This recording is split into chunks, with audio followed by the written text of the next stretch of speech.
Selamat datang di FBS Station. Enjoy and listen. Hai Sivis Akademika Fakultas Bahasa dan Seni, apa kabar hari ini? Semoga tetap bersemangat dan sehat selalu ya. Perkenalkan, nama saya Dino yang akan memandu podcast kali ini. Saya bersama narasumber spesial dan merupakan sosok penting di Fakultas Bahasa dan Seni. Tugas beliau membantu dekan dalam bidang kemahasiswaan dan alumni. So, siapa lagi kalau bukan Wakil Dekan 3, Bapak Dr. Andes Inyamansila M. Hum. Om Swastiastu Bapak. Om Swastiastu Dino. Selamat siang Bapak, apa kabarnya nih? Selamat siang, baik, kabar baik. Baik Bapak.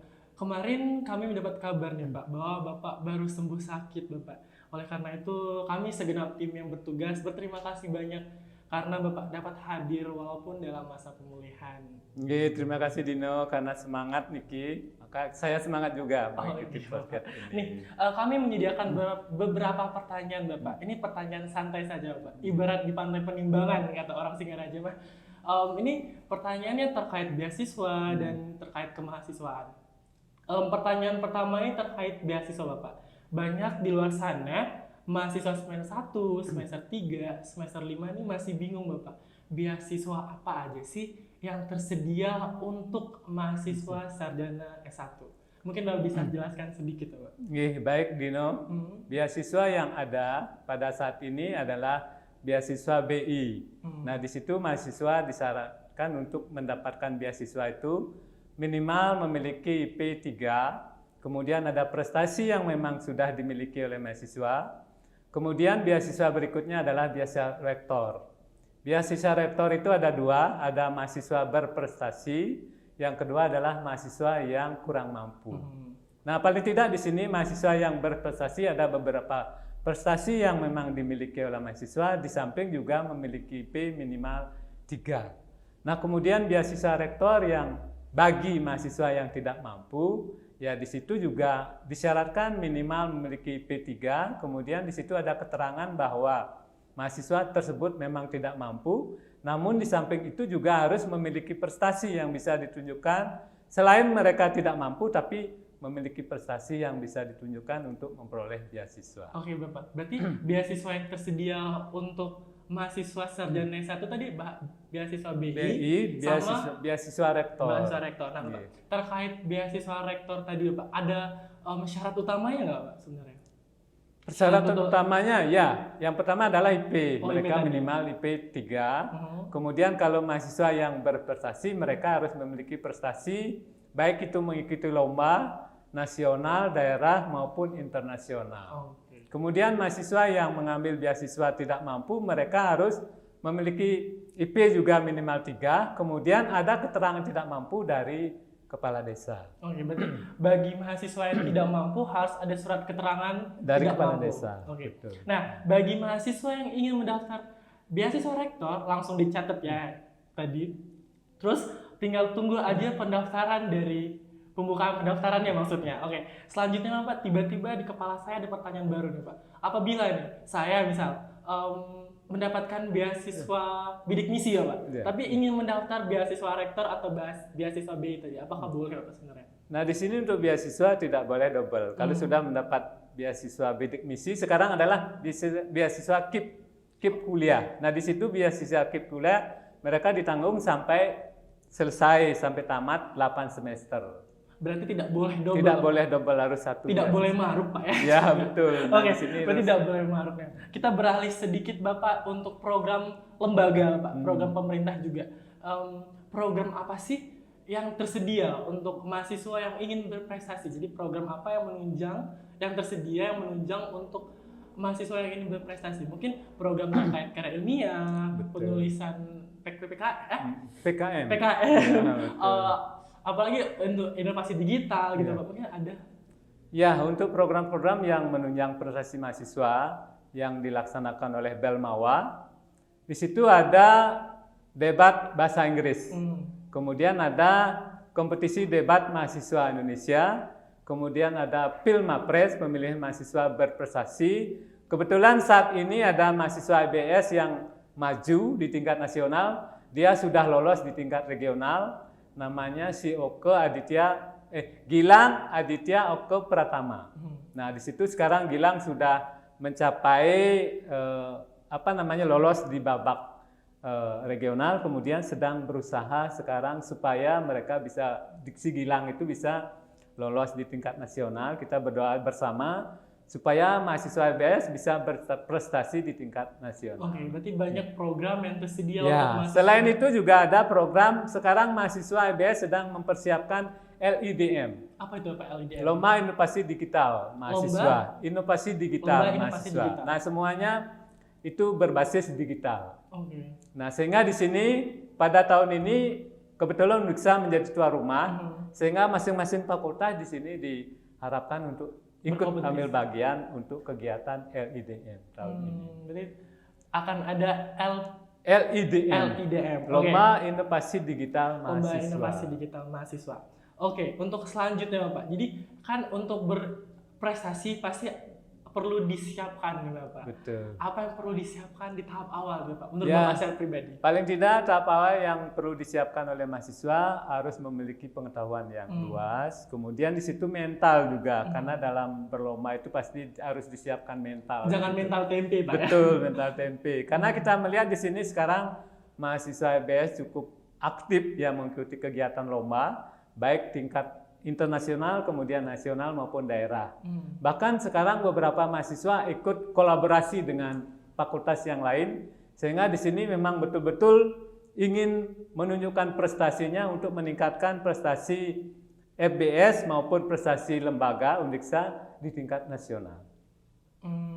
Oke Pak. Nah, terkait regulasi loh Pak. Misal nih, ada anak didik Bapak yang ingin berprestasi, kan memerlukan surat dispensasi ya Pak, dan juga ada juga mahasiswa yang ingin mendapatkan beasiswa meminta surat rekomendasi kampus. Nah, terkait regulasinya Pak, apakah dipermudah Pak? Ya, di sini mahasiswa yang mengikuti lomba, kegiatan lomba untuk berprestasi pasti diberikan rekomendasi untuk dispensasi supaya dia atau mereka dapat mengikuti kegiatan lomba. Kemudian mahasiswa yang ingin mendapatkan beasiswa, ya memang di situ ada rekomendasi dari WD3. Semuanya dilayani karena di sini kita sebagai pelayan ya. Mahasiswa yang ingin mendapatkan beasiswa ya harus diberikan rekomendasi. Berarti akan dipermudah regulasi untuk mendapatkan surat tersebut dan surat dispensasi. Ya, sesuai dengan regulasinya gitu ya, kita berikan semuanya rekomendasi untuk mendapatkan beasiswa. Oke. Berarti bagi mahasiswa yang ingin meminta surat rekomendasi atau meminta surat dispensasi akan dipermudah oleh pihak kampus. Jadi langsung datang saja ke ruang apa namanya? Ya, ini biasanya kita di EBS kebetulan ada pelayanan Layon Sari ya. Oh ya, sorry, Pak. Layanan satu jari ya. Oke. Nah, sehingga di situ mahasiswa bisa minta dari situ, kemudian pegawai yang melayani untuk pencarian tanah. Saya tadi lupa Bapak tiba-tiba. Kemudian Mohon maaf Bapak. akan dikirim lagi lewat Layon Sari. Oke, gitu Pak. Mohon maaf Bapak, saya lupa. Ya. Oke, kita beralih lagi Pak. Dampak Bapak. Dampak apa sih yang diperoleh secara nyata oleh lembaga apabila mahasiswa tersebut berprestasi? Dampak yang akan didapatkan oleh lembaga tentu saja peningkatan ranking di tingkat MAWA, Sistem Informasi Manajemen Pemeringkatan Kemahasiswaan. Nah, kalau mahasiswa EBS banyak memiliki prestasi, tentu saja di sini akan mendukung pemeringkatan kemahasiswaan di tingkat nasional. Oke. Berarti akan berpengaruh terhadap pemeringkatan Ya, sangat berpengaruh. Kebetulan tahun 2021 Undiksa mendapat peringkat ke-13 secara nasional. Oke. Nah, untuk diri mahasiswa sendiri apa sih Pak sebenarnya menurut Bapak apa? Nah, mereka paling tidak memiliki pengalaman dalam ajang kompetisi. Kemudian yang kedua, mereka dapat surat karena di situ kan ada prestasi yang dimiliki sebagai pendamping dari ijazah. Nah, kalau banyak memiliki prestasi, paling tidak itu menjadi pertimbangan pada saat mereka melamar pekerjaan. Nah, itu tadi dampak yang didapatkan oleh lembaga, yang didapatkan oleh mahasiswa sendiri. Untuk lingkungan mahasiswanya apa, Pak? Ya, paling tidak di situ bisa sebagai motivator gitu ya, sebagai inspirasi bagi yang lain. Ya, betul, karena mahasiswa yang berprestasi paling tidak bisa memberikan inspirasi kepada mahasiswa yang lain supaya mereka ikut meningkatkan prestasi mereka untuk prestasi BS maupun prestasi Undiksa. Oh, tentunya juga Pak untuk orang tua mereka pasti bangga Pak. Betul, bangga, dan di situ juga akan menjadi pertimbangan dalam mendapatkan beasiswa. Oke Bapak. Nah selanjutnya nih Bapak, yang saya ingin tanyakan Bapak, dukungan apa sih yang diberikan EBS untuk mahasiswa yang ingin berprestasi? Ya, dukungan yang diberikan EBS yang pertama adalah kalau mereka ingin melakukan atau mengikuti kegiatan atau lomba, dukungan yang pertama adalah kalau mereka ingin membutuhkan dana, ada dana yang memang disediakan oleh Fakultas Bahasa dan Seni. Kemudian dukungan selanjutnya, kalau mereka membutuhkan surat tugas, ya di situ EBS siap memberikan surat tugas kepada mahasiswa yang akan mengikuti lomba. Apakah ada dukungan pendamping Bapak? Biasanya ada dukung pendamping karena ada dosen pendamping yang membimbing mereka dalam mengikuti kegiatan. Oke, berarti lomba. akan ikut juga dosen pendamping sebagai pendamping. Iya. Selanjutnya Bapak, apa keuntungan yang diberikan fakultas apabila mahasiswa tersebut telah berprestasi? Ya, keuntungan yang diberikan oleh fakultas, Benefitnya gitu. ya benefitnya memang di sini secara finansial tidak bisa diberikan tidak banyak kecuali mereka mengajukan dana untuk mengikuti kegiatan lomba. Kemudian setelah mereka mendapat prestasi, ya di sini akhir tahun biasanya mahasiswa yang mendapatkan prestasi itu dicantumkan dalam baliho. Nah, di situ ditulis mahasiswa yang memiliki prestasi, paling tidak di situ tujuannya adalah memotivasi mahasiswa yang lain supaya mereka ikut meningkatkan prestasi mereka dalam kegiatan lomba. Oh, kalau tidak salah juga diposting di BEM FBS Ya, dan betul, juga ya, di betul, Instagram, di Instagram FBS. FBS juga. Oke Bapak, pertanyaan saya sudah habis nih. Tapi ada pertanyaan dari mahasiswa nih Bapak. Langsung dari Instagram kami VRGL. Jadi mungkin kru bisa langsung berikan pertanyaan pertama. Ini santai saja Bapak, jawab secara singkat saja. Oke, ini Q&A-nya pertanyaan pertama. Oke, ini pertanyaan pertama Pak. Jika mahasiswa EBS berminat mengikuti lomba, baik akademik maupun non-akademik, apakah diperbolehkan mengajukan dana untuk membiayai kegiatan tersebut? Ya, baik. Kalau mahasiswa mengikuti lomba akademik maupun non-akademik, fakultas sangat mendukung. Nah, tentu saja di sini disesuaikan dengan ketersediaan dana yang memang dimiliki oleh fakultas. Dan fakultas sangat mendukung karena di sini untuk meningkatkan prestasi Fakultas Bahasa dan Seni. Oke, berarti pasti ada dana ya? Pasti tapi ada. kalau besar kecilnya itu tergantung Tergantung, kesediaan ya. dana. Betul. Oke, selanjutnya nih. Apa pengalaman yang berkesan dalam mendampingi lomba mahasiswa? Mungkin ada pengalaman lucu? Ya, paling tidak pengalaman berkesan kita tahu di situ dalam perlombaan itu kan ada peserta dari universitas yang lain. Nah, di situ kita tahu seperti apa universitas lain, misalnya dalam presentasi mereka kemudian menyampaikan argumen-argumen sehingga kita tahu di situ pengalaman itu yang bisa kita gunakan untuk membimbing mahasiswa untuk kegiatan lomba-lomba yang berikutnya. Oke, jadi banyak pengalaman yang berkesan untuk Bapak sebenarnya Pak.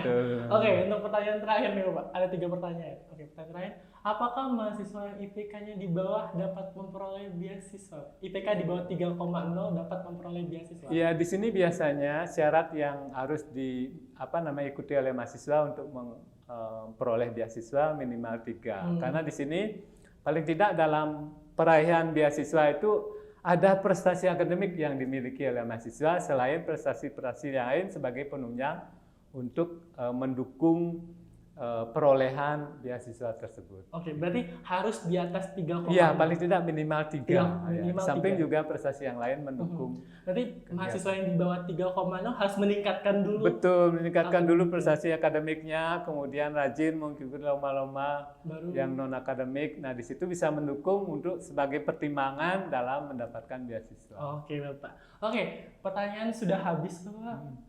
Jadi untuk menutup perjumpaan podcast kali ini, kami minta Bapak untuk memberikan kata-kata motivasi untuk mahasiswa Fakultas Bahasa dan Seni yang ingin berprestasi.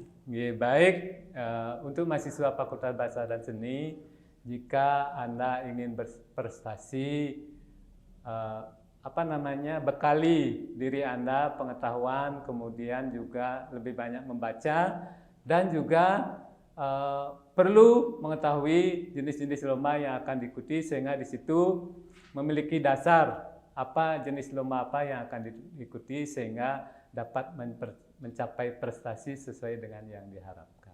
Oke, berarti banyak-banyak membaca ya, banyak membaca. Jadi, agar mendapat pengetahuan yang lebih banyak lagi. Oke, nih terima kasih banyak Bapak sudah datang pada podcast kali ini, walaupun Bapak dalam masa penyembuhan. Terima kasih juga untuk penonton yang udah nonton sampai akhir dan mendengar podcast ini sampai akhir.